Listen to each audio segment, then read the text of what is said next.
جی بسم اللہ الرحمن الرحیم. بریک کے بعد ہم آپ کو ایک بار پھر سے خوش آمدید کہتے ہیں. آج ہم بات کریں مقافات عمل کے حوالے سے. میں عائشہ جاننا چاہوں گی کہ اگر کسی شخص کو اس بات کا ادراک ہو جائے اور اس کو علم ہو جائے کہ ہاں مجھ سے کسی شخص کے ساتھ زیادتی ہوئی ہے, میں نے کسی کا حق مارا ہے, تو مقافات عمل سے بچنے کے لیے سب سے پہلے اس کو کیا کرنا چاہیے؟ اعوذ باللہ من الشیطان الرجیم. بسم اللہ الرحمن الرحیم. اللہم صلی علی محمد وعلی آل محمد. میں حدیث سے اس بات کا جواب دوں گی.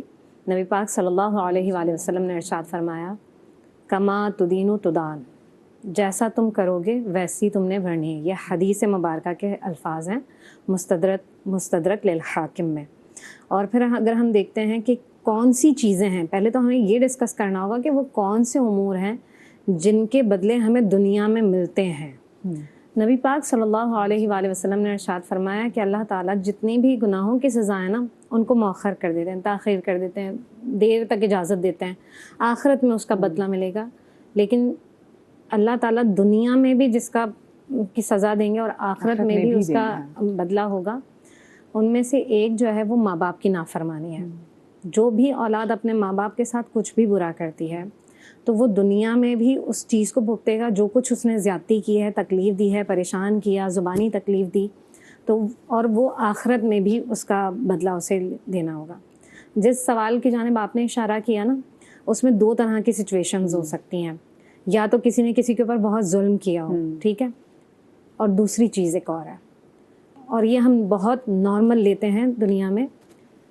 مثال کے طور پر کوئی بندہ گناہ کرتا تھا, کوئی بھی گناہ کرتا تھا, اس نے توبہ کر لی, اور توبہ کرنے کے بعد اب وہ اللہ کی طرف راغب ہو گیا ہے. اب اگر کوئی شخص اسے تانا دیتا نا, یہ 100 چوہے کھا کر بلی حج کو چلی, کتنا سنتے ہیں, بہت کتنا سنتے ہیں. نبی پاک صلی اللہ علیہ وسلم ارشاد فرماتے ہیں یہ وہ گناہ ہے جس کے بارے میں پیارے نبی صلی اللہ علیہ وسلم نے ارشاد فرمایا کہ جامع ترمذی کی حدیث ہے کہ اللہ تعالیٰ اس کو جب تک اس گناہ میں مبتلا نہیں کر دیں گے نا, اس کی جان نہیں نکالیں گے. وہ یا تو مبتلا ہوگا یا پھر اس کا انجام اس کو بھگتنا ہوگا. تو اگر آپ کسی ایسی سچویشن میں کہ کسی کے ساتھ آپ نے یہ والا ظلم کیا ہے, کسی کو تانا دیا ہے کسی بھی اعتبار سے, جیسے آپ نے کہا کہ کسی کو یہ کہا کہ اس کو تو اس کے گناہوں کی سزا ملی ہے, اس کی اولاد اس وجہ سے ایسی ہے, تو یہ سوچیں کہ اس کا بدلہ جو ہے نا وہ بہت سخت ہو سکتا ہے, اور جس کو برداشت بھی نہیں کر پائیں گے. میں نے بہت ڈاؤن سنڈروم جی بالکل, تو ان کے جو پیرنٹس ہوتے ہیں نا, وہ ان میں سے کچھ تو بیچارے تھے نائب اتنے معصوم ہیں, وہ کہتے ہیں کہ ہمارے گھر جب بچہ پیدا ہوا تو ہم کہتے ہیں اللہ میاں ہم نے ایسا کیا کیا تھا. اور اب یہ دیکھیں ان کی کتنی دماغ میں یہ بات ڈیپلی روٹیڈ ہے کہ شاید انہوں نے کچھ ایسا کیا کہ ڈاؤن سنڈروم کہ وہ تو ایک میڈیکل کنڈیشن بھی ہے, لیکن ہم کچھ بھی ایسی چیز ہو نا تو ہم سب سے پہلے یہ کہتے تھے ماں باپ کی کچھ, بلکہ ماں باپ بہت نیک ہوتے ہیں, بہت نیک ہوتے ہیں, اور ہم دیکھتے ہیں اللہ پاک جو آزمائش ہے وہ نیک لوگوں سے ہی لیتے ہیں. جی اب دیکھیں, میں جب آٹزم پر کام کر رہی تھی تو میں ظاہر ہے کہ ہمیں جو آٹسٹک بچے ہوتے ہیں ان کے پیرنٹس سے بھی ملاقات کرنی پڑتی ہے, تو میں نے ان سے سوال کیا کہ آپ لوگ کس چیز کو فیس کر رہے ہوتے ہیں, تو انہوں نے بتایا کہ ہم اس چیز سے نہیں گھبراتے ہیں, کیونکہ ہر ماں باپ اپنے بچے سے محبت کرتا ہے اور محبت میں کسی بھی حد تک جاتا ہے. اس کو اس سے کوئی, ہم بھی اپنے بچے جیسے ہم اپنے بچے پال رہے ہیں وہ بھی اپنے بچے پال رہے ہیں, اور ماؤں کے دل میں اللہ تعالیٰ نے ایسی چیز رکھی ہے, ماں باپ دونوں کے دل میں, کہ ان کا بچہ کیسا ہی ہو دنیا میں سب سے زیادہ عزیز ان کو وہی لگتا ہے. ٹھیک ہے, تو کہنے لگے کہ ہمیں کسی بھی طرح کا کوئی مشکل نہیں ہے, لیکن جب کوئی بندہ یہ ہم سے کہتا ہے نا کہ اس کو اس کے گناہوں کی سزا ملی ہے, یہ زیادہ ہمیں ہیٹ کرتا ہے, یہ زیادہ ہمیں تکلیف دیتا ہے. تو آج اگر ہم خدا نہ خواستہ اگر آپ نے کسی کا دل ایسے دکھا دیا ہے اور اب آپ چاہتے ہیں کہ بھائی اس کی تلافی ہو, تو سب سے پہلے جا کر نا آپ نے اس بندے سے معافی مانگنی ہے, اور آپ نے یہ بھی لوگوں کو بتانا ہے کہ میں نے اس کا دل دکھایا تھا اور میں اس سے معافی مانگ رہا ہوں. کیونکہ لوگوں کے سامنے آپ نے اس کی دل آزاری کی ہے نا, لوگوں کے سامنے آپ نے اس کو تکلیف دی ہے, تو ضروریت اس امر کی ہے کہ سب سے پہلے تو آپ اس بندے سے معافی مانگیں جس کا آپ نے دل دکھایا, اور پھر اللہ سے استغفار کریں, اور ڈیلی بیسس پر استغفار کریں, کیونکہ ہمیں نہیں معلوم ہے مدیہ کہ کون سا استغفار اللہ کی بارگاہ میں مقبول ہے اور کون سا استغفار اللہ کی بارگاہ میں مقبول نہیں ہے. اور یہ بھی ہمیں معلوم نہیں نا کہ کون سی آپ کو مہلت جو استغفار کی وہ آخری ہے یا ابھی کتنی پڑی ہے. جی تو آپ کو یہ بھی تو نہیں پتا نا کہ کون سا ایسا ہی ہے. آج دنیا میں ہم تانے بھی دیتے ہیں, تکالیف بھی دیتے ہیں, پریشان بھی کرتے ہیں, یہ سوچتے نہیں. اور ایک اور چیز, نبی صلی اللہ علیہ وآلہ وسلم نے ارشاد فرمایا کہ بندہ یہ جو ایک ماں باپ کی نافرمانی، اور دوسری چیز کہ اگر کوئی کسی پر ظلم کرتا ہے، زیادتی کرتا ہے، کسی کی زمین پر قبضہ کر لیتا ہے، کسی کا مال ہتھیا لیتا ہے، کسی کی عزت کو پامال کرتا ہے، وہ چاہے سوشل میڈیا پر جا کر کرے، کسی پر ایسی بات کر دیتا ہے کہ جو اس کے اندر نہیں تھی. مثال کے طور پر یہ خاتون تو ہیں ہی ایسی، آپ نے اتنا کہہ دیا نا، تو یہ سمجھ لیجئے کہ یہ مکافات عمل ہے، اور اس بات کا جواب آپ نے اللہ کو دینا ہے. اچھا، بہت ساری جگہوں پہ ہم کسی کے ساتھ بہت کسی ورڈ پہ جا کے برا نہیں کرتے، لیکن کچھ لوگوں کی ایسی عادت ہوتی ہے کہ تانے ضرور کستے ہیں، ہنسی مذاق میں مذاق ایسا اڑا دیتے ہیں، برا نہیں کر رہے ہوتے لیکن بات ایسی کر دیتے ہیں کہ وہ اگلا بندہ وہ رات سو بھی نہیں پاتا. تو ایسی صورت میں ایسے لوگوں کے ساتھ ویسے آپ کو کیا ہوتا ہوگا؟ بسم اللہ الرحمن الرحیم. میں حدیث پاک سے اپنے گفتگو کا آغاز کروں گی. رسول پاک صلی اللہ علیہ وآلہ وسلم نے فرمایا کہ کبھی کسی مظلوم کا دل نہیں دکھاؤ، کیونکہ اس کے اور اللہ کے درمیان کوئی پردہ نہیں ہوتا. یعنی جو کچھ بھی آپ کہتے ہو، جو کچھ آپ کرتے ہو، وہ کہیں نہ کہیں آپ کی طرف پلٹایا جاتا ہے. جیسے قدرت کا قانون ہے، آپ نے اگر بال پھینکی ہے دیوار پہ تو پلٹ کے آپ کے پاس آئے گی. اسی طرح آپ کے الفاظ، آپ کے اعمال، آپ کی ہر چیز جو ہے وہ واپس آ رہی ہوتی ہے، کبھی جلدی اور کبھی دیر سے. دوسری چیز جو ابھی ہم نے اتنی گفتگو کی کہ مکافات عمل کیا ہے، اور ہم نے اس کے اچھے اور برے پہلوؤں پہ بات کی کہ یہ اچھائی کی صورت میں بھی ملتا ہے اور برائی کی صورت میں بھی ملتا ہے. تو اس کی دو صورتیں ہیں. ایک تو اس کی یہ صورت ہے کہ اللہ رب العزت خود بھی اس کا فوری طور پہ فیصلہ فرما دیتے ہیں بعض موقعوں پر، اور بعض دفعہ ایسا ہوتا ہے کہ کسی انسان کو وسیلہ بنا دیتے ہیں کہ وہ اچھائی یا برائی کا اس کو بندے کو وہاں تک پہنچاتا ہے. تیسرا اس کا پہلو یہ نکلتا ہے کہ اخلاقیات پر جو اس کا اثر پڑتا ہے. اگر ہم توجہ دیں اور ہم یہ سوچیں کہ ہم نے مکافات عمل سے نہیں گزرنا، تو ہم اپنے اخلاقیات کو بہتر کر رہے ہوتے ہیں. اب میں آپ کو پہلے پوائنٹ کی ایک مثال دوں گی کہ جیسے میں نے کہا کہ مکافات عمل میں کبھی کبھی ایسا ہوتا ہے کہ اللہ رب العزت خود اس کا جواب دیتے ہیں. تو اس کی ایک مثال یہ ہے کہ بنی اسرائیل کے 3 نوجوانوں کا بڑا واقعہ مشہور ہے، اور وہ حدیث کی کتابوں میں بھی ہے کہ وہ گھر سے نکلے کسی جگہ پہ جانے کے لیے. راستے میں بارش ہوئی اور وہ بارش سے بچنے کے لیے ایک غار میں انہوں نے پناہ لے لی. اور اس کے بعد جب وہ ابھی اندر ہی تھے تو اس دوران کچھ طوفان اتنا زیادہ تھا کہ ایک چٹان جو تھی وہ آ کے گری اور غار کا منہ بند ہو گیا. اب وہ لوگ بڑے ہی مجبور اور بے بس تھے، اور یہ سوچ رہے تھے کہ ہم کیا کریں، ہمارے پاس کوئی اور مدد بھی نہیں، اور ہم تیر اس پتھر کو نہیں ہٹا سکتے. پھر انہوں نے سوچا کہ کیوں نہ ہم اپنی ان اچھائیوں کو اور نیکیوں کو جس کا تعلق صرف اللہ رب العزت کی ذات سے ہے وہ بیان کریں اور اللہ سے دعا کریں، تو ہو سکتا ہے ہماری یہ مشکل آسان ہو جائے. ان تینوں نوجوانوں نے اپنی ایک نیکی اللہ تعالیٰ کے حضور پیش کی. پہلے نے کہا کہ میں اپنے والدین کا بہت فرما بردار ہوں، میں ان کا اطاعت گزار ہوں، میں ان کے ساتھ ہمیشہ نیکی کرتا رہا ہوں، اور میں نے یہ سب کچھ تیری رضا کے لیے کیا ہے. تو اگر تو نے میری اس نیکی کو قبول کیا ہے تو اس چٹان کو یہاں سے ہٹا دے. وہ تھوڑی سی سرک گئی.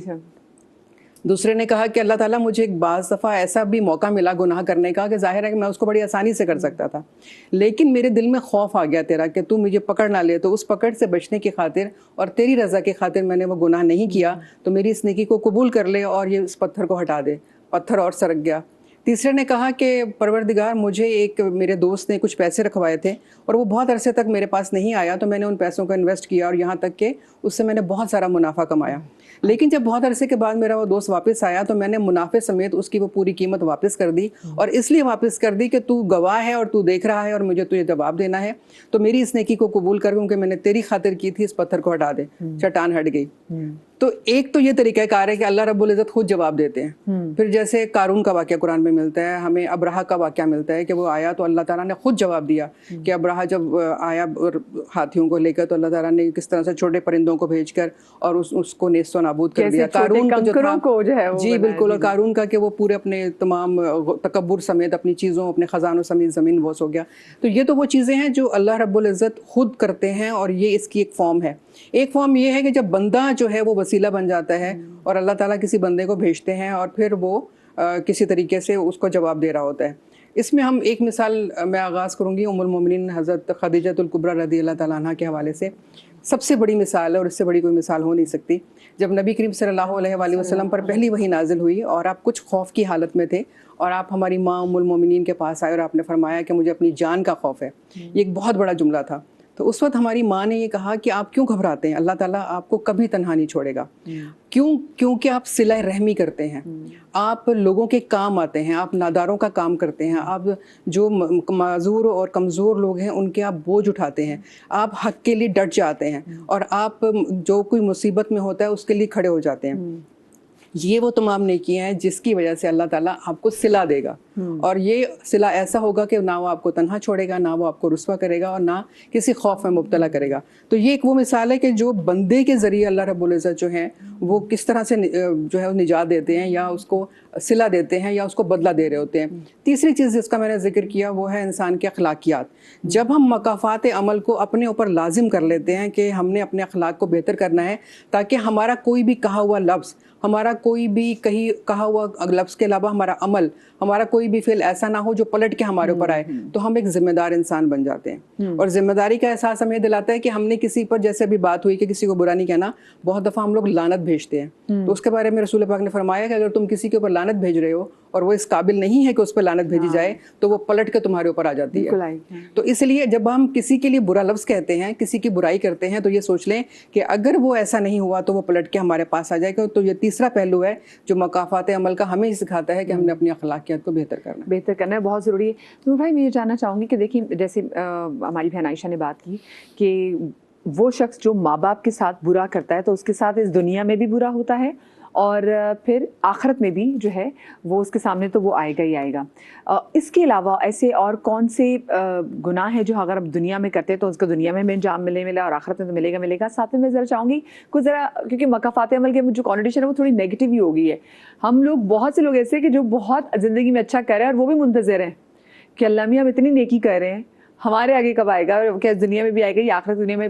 ٹائم مجھے بتا دیں بریک کے لیے کتنا ہے؟ یا ٹھیک ہے بریک ہے، تو بریک سے جب واپس آئیں گے تو ذرا اس پہ روشنی ڈالیے گا، نور بھائی اس پہ نور ڈالیں گے چھوٹی سی بریک کے بعد۔ ہر ایک کی نظر دوسروں کے مکافات پہ ہوتی ہے کہ کوئی اگر برا کر رہا تو بس تمہارے آگے آئے گا، لیکن انسان یہ نہیں دیکھ رہا ہوتا کہ آپ خود جو کر رہے ہیں اس نے بھی تو آپ کے آگے کبھی آنا ہی ہے۔ اور اس لیے میں نے پوچھا تھا کہ اگر کسی کو ریئلائزیشن ہو جائے، کسی کا ظرف اتنا ہو، کسی کا ضمیر جاگ جائے کہ ہم نے برا کیا تو اس کو کیا کرنا چاہیے۔ مجھے نور بھائی، میں نے بریک پہ جانے سے پہلے آپ سے سوال پوچھا تھا، وہ کون سے اعمال ہیں جس کے اس دنیا میں بھی آپ کو کیا کہتے ہیں انجام بھگتنا پڑے گا، برے اعمال، اور آخرت میں بھی؟ اور وہ ذرا اچھے اعمال کے والے سے بتائیں، کیونکہ ہم مکافات عمل ہم یہی سمجھ لگے کہ شاید لوگوں نے برائیاں، اب دنیا میں برائی اتنی آ گئی نا کہ ہم مکافات عمل سے صرف جو اخذ کریں وہ برے اعمال ہی ہیں، ہم نیک اعمال اس میں نہیں تصور کر رہے۔ بسم اللہ الرحمن الرحیم۔ دیکھیں 30ویں زبارے کے اندر آیت مقدسہ ہے، اللہ سبحانہ و تعالیٰ شاہ فرماتے ہیں وَمَن يَعْمَلْ مِثْقَالَ ذَرَّةٍ خَيْرًا يَرَهُ وَمَن يَعْمَلْ مِثْقَالَ ذَرَّةٍ شَرًّا يَرَهُ۔ اگر آپ اچھا عمل کریں گے تو ضرور آپ وہ اچھا عمل دیکھیں گے، اور آپ برا عمل کریں گے تو ضرور آپ وہ برا عمل کا انجام دیکھیں گے۔ کبھی کبھی ایسا ہوتا ہے کہ اللہ سبحانہ و تعالیٰ دنیا میں بھی دکھاتا ہے، لیکن اسلامی نقطۂ نظر یہ ہے کہ ہم جو بھی عمل کریں اس کا فوراً رزلٹ اس دنیا میں نہیں ہے، بلکہ وہ آخرت کے لیے۔ یہ دنیا امتحان گاہ ہے۔ جیسے ایک بچہ، کبھی کبھی اللہ پاک بھی پردے رکھ لیتا ہے لوگوں کے۔ جی بالکل رکھتا ہے۔ اللہ سبحانہ و تعالیٰ کی حدیث آتی ہے میں من ستر مسلم ستر اللہ فی الدنیا والآخرہ او کما قال صلی اللہ علیہ وسلم۔ حضور نے فرمایا جو کسی کے لیے پردہ پوشی کرے گا، عیب پوشی کرے گا، کل قیامت میں اللہ کروڑوں انسانوں کے سامنے اس کی پردہ پوشی کر لے گا۔ یعنی کہ جو یہاں کسی کے عیبوں کو چھپانے میں لگ جائے گا، آپ اندازہ کیجئے کہ آدم علیہ السلام سے لے کر آخر انسان موجود ہوگا، اور میرے پروردگار اپنی رحمت کا پردہ ڈال کر اس کو چھپائے گا، کہے گا تو نے میرے بندے کا پردہ رکھا تھا، آج میں رب تیرا پردہ رکھ رہا ہوں۔ تو آج کا یہ میسیج بھی ہے کہ ہمیں چاہیے کہ ہم جس طرح عیبوں کو تلاش کرتے ہیں وہ کسی بھی پلیٹ فارم پر ہوں، ہمیں چاہیے ہماری حیثیت یہ ہو کہ ہم عیبوں کو چھپائیں تاکہ کل قیامت کے دن اللہ سبحانہ و تعالیٰ ہمارے اعمال کو اور ہمارے بد اعمال کو چھپا دے۔ سیکنڈ یہ کہ آپ نے بڑا اچھا سوال کیا کہ وہ کون کون سے اعمال ہیں۔ بہت چیزیں ایسی ہوتی ہیں کہ جیسے آپ نے کسی کے ساتھ اچھا کیا، اللہ سبحانہ و تعالیٰ اس طرح بھی فرماتا ہے کہ آپ کی مشکلات ہوتی ہیں، آپ کی رکاوٹیں ہوتی ہیں، اور وہ جو دل سے دعا نکلتی ہے وہ پر نہیں مگر طاقت پرواز رکھتی ہے۔ تو آپ کبھی کبھی کسی کے ساتھ اچھا عمل کرتے ہیں کہ جو آپ کی مثال کے طور پر آپ گاڑی چلا رہے ہیں اور قریب تھا کہ 100% سامنے ایکسیڈنٹ ہوتا اور بہت بڑا نقصان ہوتا، ایسا لگا کسی نے اٹھا کے آپ کو سائڈ پہ کر دیا، تو وہ دوسرے بندے کی دعائیں ہوتی ہیں جو نکلی ہوئی ہوتی ہیں کہ آپ کو کر دیتی ہیں۔ آپ کے بچے کے ساتھ، آپ کے ساتھ، آپ کے شوہر کے ساتھ، اگر شوہر بیوی کے ساتھ کوئی بڑا معاملہ ہونے والا تھا تو اللہ سبحانہ و تعالیٰ اس طرح بھی آپ کی وہ مکافات عمل کو انجام دلوا رہے ہوتے ہیں کہ آپ بندے کو دیکھ رہے ہوتے ہیں۔ اگر اس پر اللہ سبحانہ و تعالیٰ کا فضل ہوتا ہے تو وہ سجدے میں جھکتا ہے، کہتا ہے ھذا من فضل ربی، اے اللہ یہ تیرا فضل ہے۔ اور جیسے ہی وہ فضل کے لیے اور جھکتا ہے، لئن شکرتم لازیدنکم، اس کی ایک چادر آ جاتی ہے اور اللہ تعالیٰ اس کی نعمتوں کو مزید بڑھانا شروع کر دیتا ہے۔ ہاں اسی طرح میں یہ سمجھتا ہوں کہ مکافات عمل میں یہ بھی ہے کہ جب انسان ناشکرا ہو جاتا ہے، ناچیز جھوٹ بہت زیادہ بولتا ہے، حسد بہت زیادہ کرتا ہے، تو اس کے اندر خود اعتمادی ختم ہو جاتی ہے، وہ جلن کا معدہ بہت زیادہ ہوتا ہے۔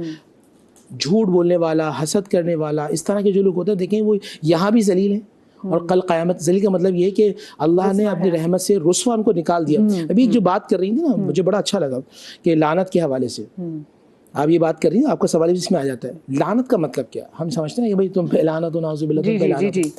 آج اس پروگرام میں ہی میں آپ کو بتا دوں لعنت کا مطلب یہ ہوتا ہے اللہ تعالیٰ کی ہر کسی رحمت اور ہر برکت سے دور ہو جانا، یعنی کہ آپ پر نہ اللہ کی کوئی رحمت ہوگی نہ اللہ کی کوئی برکت ہوگی۔ اس کا مطلب ہے کہ آپ اللہ کی لعنت کے مستحق ہیں، نعوذ باللہ۔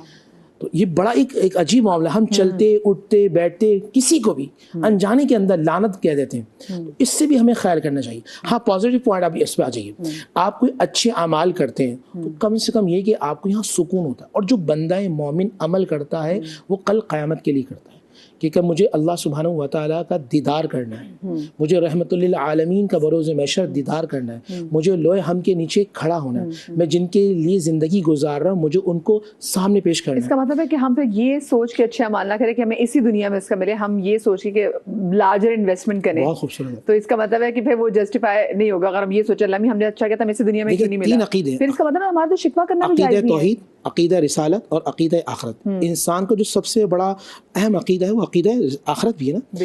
میں ضامن بھائی سے محبت کروں یا ڈاکٹر صاحب سے محبت کروں اس لیے میرے سگے بھائی ہیں، مثال سمجھیے گا، آج جو نفرتیں یہ یا میں نے اپنے بھائی کے لیے بہت کچھ کیا، میں نے اپنے دوست کے لیے بہت کچھ کیا، لیکن جب وقت پڑا تو یہ میرا کام نہیں کیا یا میرے ساتھ کھڑے نہیں ہوئے، وہ توقع والی بات آ گئی، توقع والی۔ میں اگر ان سے صرف محبت اللہ کے لیے کروں اور میں ان کے کام صرف اللہ، سگا بھائی ہے وہ میرا دوست ہے اور میں ہر کام صرف اللہ کے لیے کروں، تو جب اللہ کے لیے ہوگا تو بندے کا مقصد توقع نہیں ہوگا، وہ صرف اللہ کے لیے ہوگا۔ جب اللہ کے لیے ہوگا تو دکھ بھی نہیں ہوگا۔ آج آپ کا توقعات ہی اللہ سے ہے نا۔ ہاں، آج میاں بیوی میں جھگڑا، بہن بھائی میں جھگڑا، دوستوں میں جھگڑا، پڑوسیوں میں جھگڑا، وہ یہ جملہ ہوتا ہے میں نے تمہارے لیے اتنا کچھ کیا تم نے میرے کیا لیے کیا۔